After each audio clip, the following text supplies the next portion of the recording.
कठिन समय हमेशा नहीं रहता, लेकिन मजबूत इरादों वाले लोग हमेशा रहते हैं। जीवन में चुनौतियां आती हैं, लेकिन उन चुनौतियों का सामना करने का साहस ही हमें आगे बढ़ाता है। इसलिए धैर्य रखें, मेहनत करें और इस विश्वास के साथ चलें कि यह कठिन समय भी जल्द ही बीत जाएगा। एक गांव में राम नाम का एक किसान रहता था, जो मेहनती और सच्चा इंसान था। उसकी जिंदगी खेतों पर निर्भर थी और उसकी मेहनत से ही उसके परिवार का पेट भरता था। एक साल अकाल पड़ गया और बारिश बिल्कुल नहीं हुई। राम के खेत सूख गए, फसलें बर्बाद हो गईं और पूरे गांव में हाहाकार मच गया। राम की सारी पूंजी खत्म हो गई और उसके पास खाने तक के लिए मुश्किल से पैसे बचे। राम के सामने एक कठिन समय था। कई बार उसने हार मानने का सोचा, लेकिन फिर उसे अपने माता पिता की एक बात याद आई। कठिन समय हमेशा नहीं रहता, लेकिन मजबूत इरादों वाले लोग हमेशा रहते हैं। राम ने खुद को संभाला और नई राहें तलाशने का निश्चय किया। उसने बचे हुए पैसे से छोटे छोटे काम शुरू किए। गांव के लोगों के घर जाकर उनकी मदद करने लगा, छोटे मोटे सामान बेचने लगा और अपने खेतों को बेहतर बनाने के नए तरीके सीखने लगा। धीरे धीरे उसकी मेहनत और मजबूत इरादे रंग लाने लगे। अगले साल जब बारिश हुई तो उसने अपनी मेहनत और नए तरीकों से भरपूर फसल उगाई और उसका मुनाफा कई गुना बढ़ गया। उसकी आर्थिक स्थिति धीरे धीरे सुधरने लगी और गांव में उसकी मेहनत की मिसाल दी जाने लगी। राम की यह कहानी हमें सिखाती है कि कठिन समय किसी के जीवन में स्थायी नहीं होता, लेकिन जो लोग अपने इरादों को मजबूत रखते हैं और अपने लक्ष्य के प्रति मेहनत करते रहते हैं, वे ही हमेशा सफलता की ओर बढ़ते हैं। याद रखें, कठिन समय हमेशा नहीं रहता, लेकिन मजबूत इरादों वाले लोग हमेशा रहते हैं। कठिन समय हमेशा नहीं रहता, लेकिन मजबूत इरादों वाले लोग हमेशा रहते हैं। हर तूफान के बाद एक सुकून भरी सुबह का इंतजार होता है। जो संघर्ष से डरते नहीं, वही अपने सपनों को साकार कर पाते हैं। समय बदलता है, इसलिए धैर्य बनाए रखें। कठिनाइयों से लड़कर ही सफलता का स्वाद चखा जा सकता है। हर अंधेरी रात के बाद उजाले का सवेरा आता है। हार मानने वाले नहीं, डटकर खड़े रहने वाले लोग ही इतिहास रचते हैं। कठिन समय हमारे अंदर छुपी ताकत को जगाने का एक जरिया है। समस्या बड़ी हो सकती है, लेकिन आपके हौसले से बड़ी नहीं। हर संघर्ष एक नए सबक के साथ आता है। मुसीबतें हमारी काबिलियत को परखने का जरिया होती हैं। जो मुश्किलों से टकराने का हौसला रखते हैं, वही अपनी किस्मत बदल सकते हैं। अंधेरों में भी जो उम्मीद की रोशनी देखते हैं, वही अपनी मंजिल पा सकते हैं। कठिन समय से डरना नहीं, उसका सामना करना सीखो।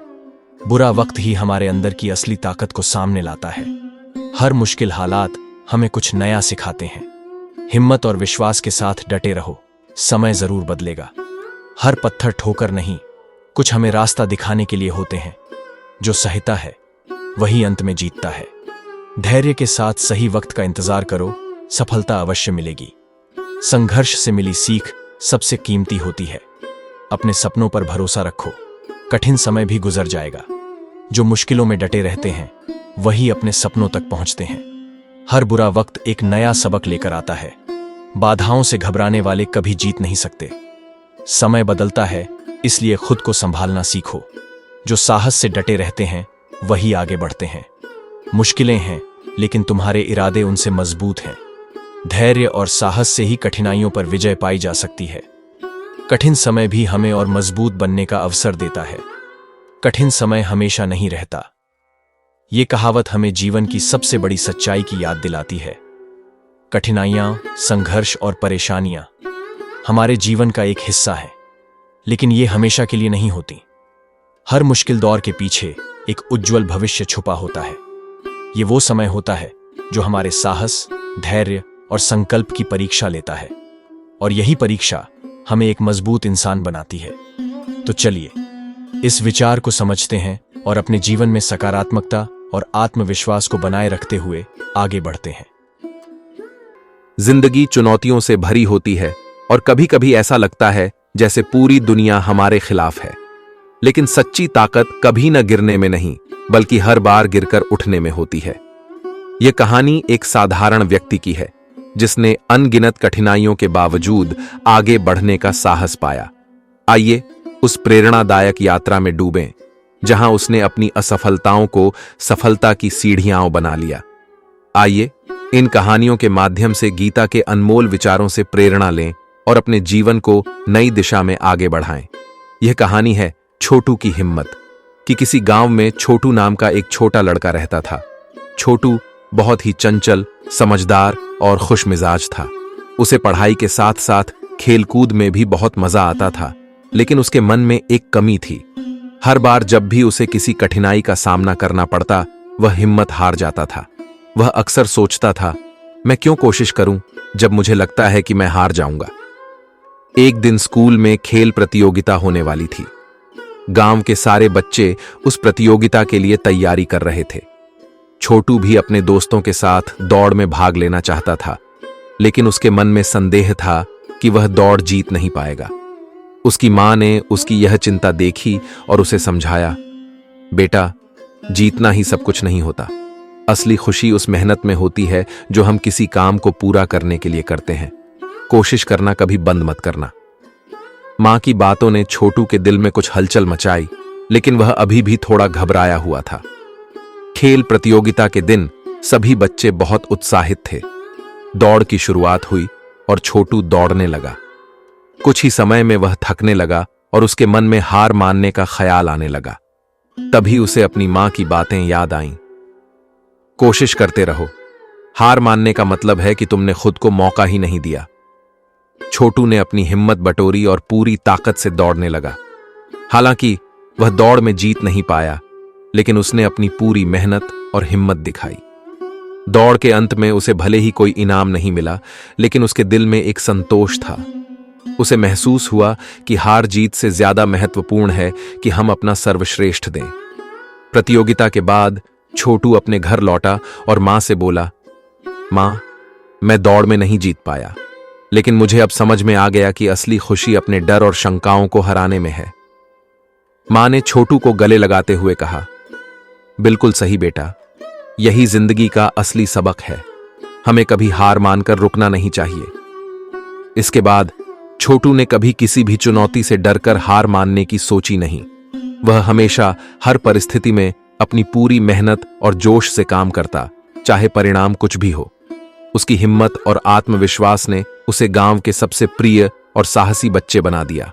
हर स्थिति में डटे रहना, चाहे वह कठिन हो या आसान, हमें सिखाता है कि असली जीत कोशिश करने में है, न कि हार मानने में। हार जीत से बड़ा है अपने आप को लगातार प्रेरित रखना और अपने डर और शंकाओं को हराना। दोस्तों, तुम्हारा अधिकार केवल कर्म करने में है। परिणाम की चिंता मत करो। छात्रों को मेहनत और परिश्रम पर ध्यान देना चाहिए, फल अपने आप मिलेगा। सफलता और असफलता को समान मानकर अपने कर्तव्य का पालन करो। छात्र जीवन में उतार चढ़ाव आएंगे, पर निरंतर प्रयास करना ही सफलता की कुंजी है। योग का मतलब है कार्य में निपुणता।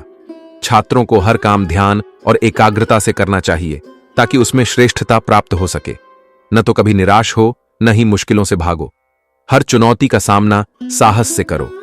असली सफलता बाहर नहीं, अंदर है। खुद के आलस्य, भय और संदेह पर काबू पाना ही असली विजय है। व्यक्ति को खुद ही अपनी उन्नति के लिए प्रयास करना चाहिए। किसी और पर निर्भर न रहें, बल्कि अपने ज्ञान और कर्म से खुद को मजबूत बनाएं। अगर मन पर नियंत्रण नहीं रखा, तो आत्मा आपका शत्रु बन जाती है। संयमित छात्र जीवन के लिए आत्मनियंत्रण जरूरी है। चाहे परीक्षा की तैयारी हो या जीवन का कोई अन्य लक्ष्य, उसमें पूरी निष्ठा और समर्पण से लगे रहो। मानसिक शांति के बिना कोई भी ज्ञान या सफलता प्राप्त नहीं की जा सकती। ध्यान और संयम से अपनी एकाग्रता बनाए रखें। दूसरी कहानी है विजय की असली परिभाषा कि राजू एक छोटे से गांव का साधारण लड़का था। उसकी आंखों में बड़े सपने थे और दिल में उन सपनों को पूरा करने का जुनून। उसकी सबसे बड़ी चाहत थी कि वह एक दिन गांव का सबसे अच्छा किसान बने, ताकि उसका परिवार खुशहाल जीवन जी सके। राजू के पिता भी किसान थे और उन्होंने राजू को खेती के सारे गुण सिखाए थे, लेकिन राजू को खुद पर पूरा भरोसा नहीं था। एक दिन गांव में कृषि प्रतियोगिता का आयोजन हुआ, जिसमें सबसे अच्छे किसान को इनाम के रूप में एक ट्रैक्टर दिया जाना था। राजू ने भी इसमें भाग लेने का फैसला किया। उसने सोचा कि अगर वह यह ट्रैक्टर जीत लेता है, तो वह अपने खेत को और भी अच्छे से संभाल सकेगा और परिवार को बेहतर जीवन दे सकेगा। प्रतियोगिता शुरू हुई और राजू ने अपनी पूरी मेहनत और लगन से फसल उगाने का काम किया, लेकिन किस्मत ने साथ नहीं दिया। बारिश कम हुई और राजू की फसलें सूख गईं। जब प्रतियोगिता का परिणाम घोषित हुआ तो राजू हार गया। वह बहुत दुखी था। उसे ऐसा लगा मानो सारी दुनिया उसके खिलाफ हो गई हो। उसने सोचा, मैंने इतनी मेहनत की फिर भी हार गया, अब मुझसे कभी कुछ नहीं होगा। राजू की यह हालत देखकर उसके पिता ने उससे कहा, बेटा, असली हार तब होती है जब हम कोशिश करना बंद कर देते हैं। असफलता केवल एक सबक है जो हमें बताती है कि हम कहां गलत हुए। अगर तुम इस हार से सीखोगे और दोबारा कोशिश करोगे तो निश्चित ही एक दिन सफलता तुम्हारे कदम चूमेगी। राजू को अपने पिता की बातों में दम लगा। उसने सोचा, मैं हार गया, लेकिन इसका मतलब यह नहीं कि मैं फिर से कोशिश नहीं कर सकता। उसने अपनी गलतियों को समझा और अगले साल की प्रतियोगिता के लिए फिर से तैयारी शुरू कर दी। इस बार उसने और भी ज्यादा मेहनत की, अपने खेत की देखभाल की, पानी की सही मात्रा का ध्यान रखा और सही समय पर बीज बोए। फिर से वही प्रतियोगिता आई। इस बार भी राजू ने अपनी पूरी लगन से खेती की। बारिश भी समय पर हुई और उसकी फसलें इस बार लहलहा उठीं। जब प्रतियोगिता का परिणाम घोषित हुआ तो इस बार राजू की फसल सबसे बेहतरीन थी और उसे विजेता घोषित किया गया। राजू को ट्रैक्टर मिला और उसने गर्व से अपने पिता को वह ट्रैक्टर सौंपा। लेकिन इस जीत ने राजू को एक और बड़ी सीख दी। उसे यह समझ में आ गया कि असफलता से डरना नहीं चाहिए। असफलता हमें केवल यह बताती है कि हम में सुधार की गुंजाइश है। अगर हम अपनी गलतियों से सीखें और फिर से कोशिश करें तो हमें सफलता अवश्य मिलती है। राजू की यह कहानी पूरे गांव में मशहूर हो गई। लोग उसे एक प्रेरणा की तरह देखने लगे। अब जब भी कोई किसान किसी मुश्किल से गुजरता, वह राजू से प्रेरणा लेता और अपनी कोशिश जारी रखता। असफलता अंत नहीं है, बल्कि यह हमें खुद को बेहतर बनाने का मौका देती है। हमें असफलताओं से घबराना नहीं चाहिए, बल्कि उनसे सीखकर फिर से कोशिश करनी चाहिए। हर कोशिश के साथ हम अपनी मंजिल के और करीब आते हैं। हार वही है जो अपनी कोशिशें छोड़ देता है और विजय उसी की होती है जो कभी हार मानता ही नहीं। जय श्री कृष्ण।